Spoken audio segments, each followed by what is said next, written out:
others. It's hard to resist. You're not better anyway.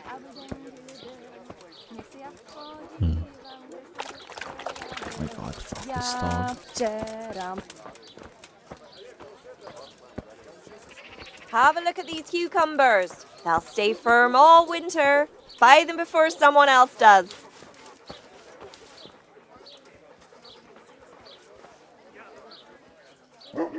Sorry about that, I'm not gonna buy.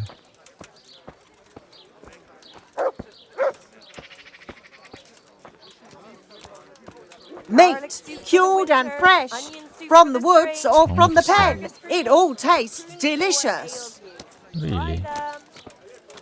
I doubt it. Lean, fatty, marbled, meats of all kinds.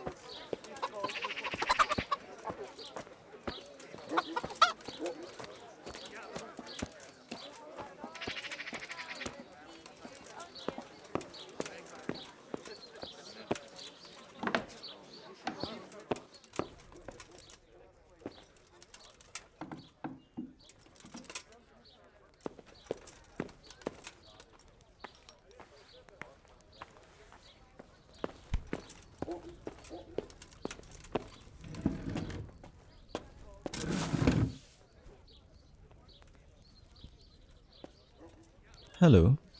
Today we're going to read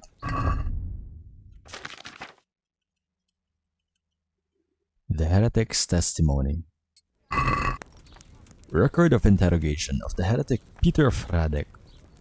This account was written down by Master Borislav, scribe to the Archbishop, recording the testimony given by the questioned heretic, whereby the interrogation was conducted by the Very Reverend Jan of Osek, Monsignor and Vicar to the Archbishop, and the lawful rite of torture was carried out by the town executioner, Francis, called Shanks, in the town jail, according to the resolution of the town council.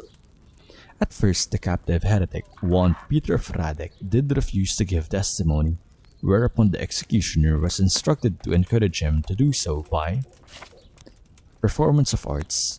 Let it be stated that the interrogated Peter of Hradek did long resist the executioner's persuasions.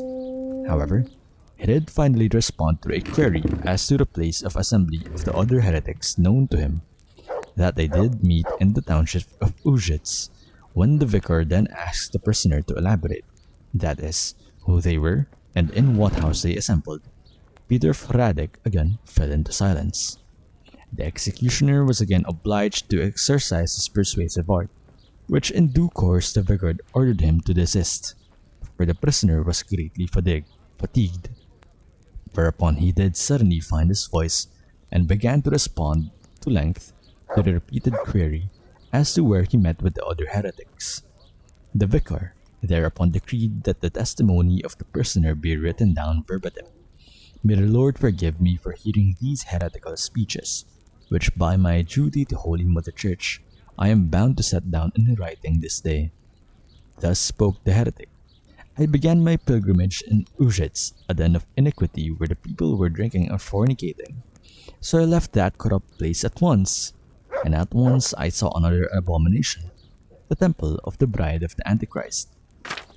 With the proud Babylonian tower, I went past it, quickly towards the rising sun. When I left the village, I came upon a crossroads and didn't know which way to go. So I fell on my knees and prayed, and my prayer was heard, for the finger of Christ rose from the ground to show the right path.